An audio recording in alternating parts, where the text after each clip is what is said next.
परम स्नेही मित्रों, आज शुद्ध साहित्यिक रचनाओं के चैनल मर्मज्ञा नेट से जुड़ने पर आपका हार्दिक अभिनंदन करता हूं। आज इस चैनल से जुड़कर आप पिछले 2 अक्टूबर की रात्रि 9 बजे गूगल मीट के माध्यम से आयोजित काव्य गोष्ठी कार्यक्रम में ली गई तस्वीरों के साथ प्रस्तुति देने वाले रचनाकारों की सुनाई गई रचनाओं के बारे में जानेंगे। राष्ट्रपिता महात्मा गांधी एवं पूर्व प्रधानमंत्री लाल बहादुर शास्त्री की जयंती पर अखिल भारतीय साहित्य परिषद जमशेदपुर ने गूगल मीट पर ऑनलाइन काव्य गोष्ठी का आयोजन किया, जिसमें देश के विभिन्न भागों से रचनाकार जुड़े। बंगलोर से जुड़े ब्रजेंद्रनाथ मिश्र जी ने गोष्ठी की अध्यक्षता की तथा जमशेदपुर से दीपक वर्मा दीप जी ने गोष्ठी का संचालन किया।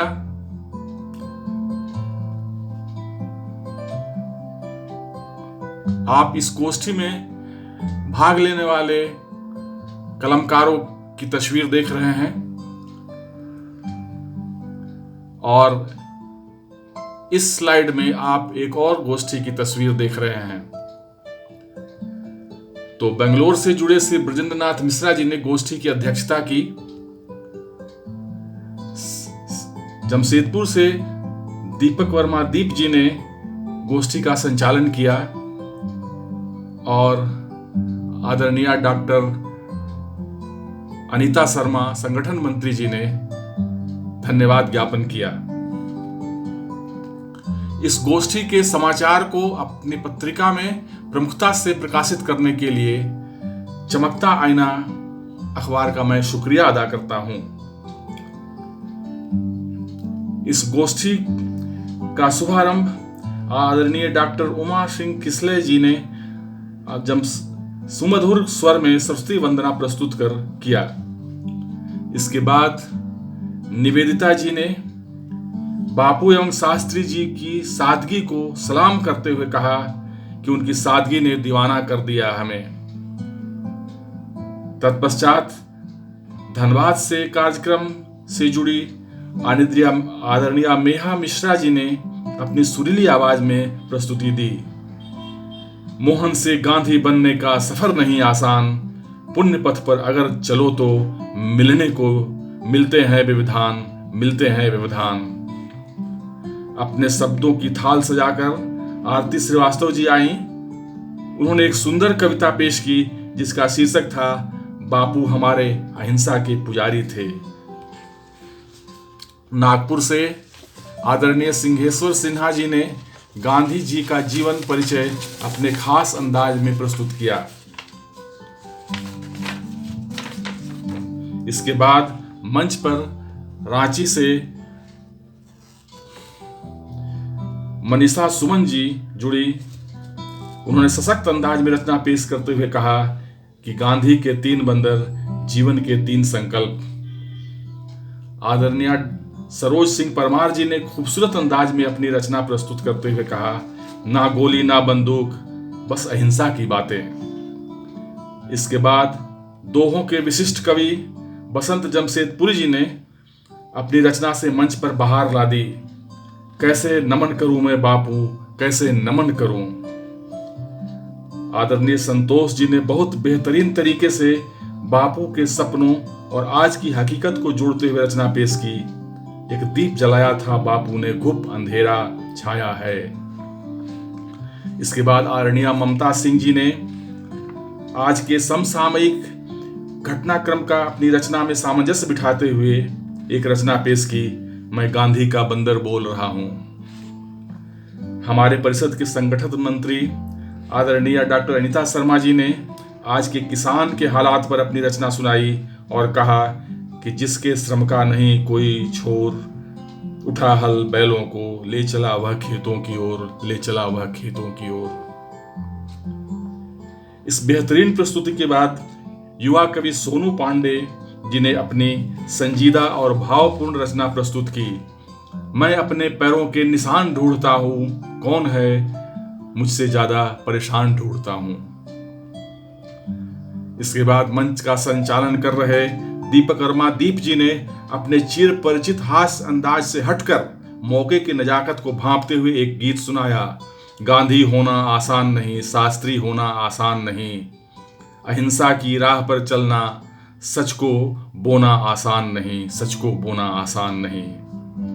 अंत में गोष्ठी की अध्यक्षता कर रहे श्री ब्रजेंद्रनाथ मिश्र जी ने अपने चिर परिचित अंदाज में पूरे जोशो खरोश के साथ रचना प्रस्तुत की,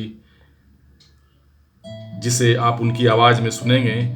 उसकी कुछ पहली पंक्तियां थी। गांधी की आंधी चली, उड़ गया इंग्लिस्तान, शास्त्री के ब्रह्मास्त्र से उखड़ा पाकिस्तान। पूरी कविता उनकी आवाज में सुने। गांधी की आंधी चली, उड़ गया इंग्लिस्तान, शास्त्री जी के ब्रह्मास्त्र से उजड़ गया पाकिस्तान। गांधी जी की अहिंसा नहीं कायरों की भाषा, गांधी जी की अहिंसा नहीं कायरों की भाषा, मौका देता है हरि को सुधरने की अभिलाषा। गांधी जी की अहिंसा नहीं कायरों की भाषा, मौका देता है हरि को सुधरने की अभिलाषा। नहीं सुधरे तो शास्त्री जी का शस्त्र झेलना होगा, नहीं सुधरे तो शास्त्री जी का शस्त्र झेलना होगा। विस्फर क्यों क्यों दूध पिलाना, अस्त्र छेदना होगा। नहीं सुधरे तो शास्त्री जी का शस्त्र झेलना होगा। विस्फर को क्यों दूध पिलाना, अस्त्र छेदना होगा। आज भी गांधी प्रासंगिक है। लोग कहते हैं कि आज गांधी की प्रासंगिकता खत्म हो गई है, लेकिन मैं कहता हूं आज भी गांधी प्रासंगिक है। समरस समाज अगर बनाना है, आज भी गांधी प्रासंगिक है। समरस समाज बनाना है, भेदभाव रंग भेद युद्ध का उन्माद मिटाना है। सत्य ही ईश्वर गांधी ने सिखलाया, सत्य ही है ईश्वर गांधी ने सिखलाया। प्रेम का परिचय सबसे गहरा हमको यह बतलाया, प्रेम का परिचय सबसे गहरा हमको यह बतलाया। गांधी कहते विभाजन होगा मेरे शव पर, परंतु जिन्ना की शब्दों पर देश हुआ विभाजित। गांधी कहते विभाजन होगा मेरे शव पर, परंतु जिन्ना की शब्दों पर देश हुआ विभाजित। आज देश मना रहा, जब देश मना रहा था जश्न आजादी दिल्ली में, जब देश मना रहा था जश्न आजादी दिल्ली में, गांधी जूझ रहे नोआखाली में, देश हुआ था रक्त रंजित। गांधी जूझ रहे थे नोआखाली में, देश हुआ रक्त रंजित। गांधी के मूल्यों को कांग्रेस आजादी मिलते छोड़ चुकी। गांधी बापू को तस्वीरों में दीवारों पर मोड़ चुकी।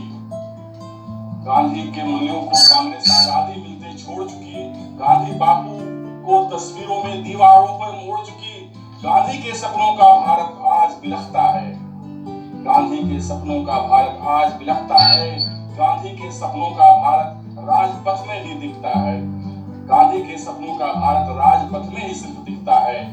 जनपथ को संघर्षों में आज कौन सुलगाता है, जनपथ को संघर्षों में आज कौन सुलगाता है। लोगों का सुख भाग वह कहां जाकर छुपाता है। भारत को आत्मनिर्भर बना उन्नत करना है स्वाभिमान को, लोकल को भोकल करना है, ताकत देना है जवान और किसान को, ताकत देना है जवान और किसान को। गांधी जी पर अंत में डॉक्टर अनीता शर्मा जी ने धन्यवाद ज्ञापन करते हुए सभी रचनाकारों से अपील की कि स्मारिका के लिए अपनी रचनाएं शीघ्र भेज दें। यह पूरी रिपोर्ट आदरणीय दीपक वर्मा दीप जी ने तैयार की है, सिर्फ आवाज़ मेरी थी। तो मित्रों, इस चैनल से जुड़ने के लिए बहुत बहुत धन्यवाद। आप इस चैनल को सब्सक्राइब करें, लाइक और शेयर करें और बेल आइकन अवश्य दबा दें ताकि कोई भी नया वीडियो अपलोड होने पर उसकी सूचना आपको मिल जाए। मिलते हैं फिर एक नई कविता या नई कहानी के साथ। धन्यवाद, बहुत बहुत धन्यवाद।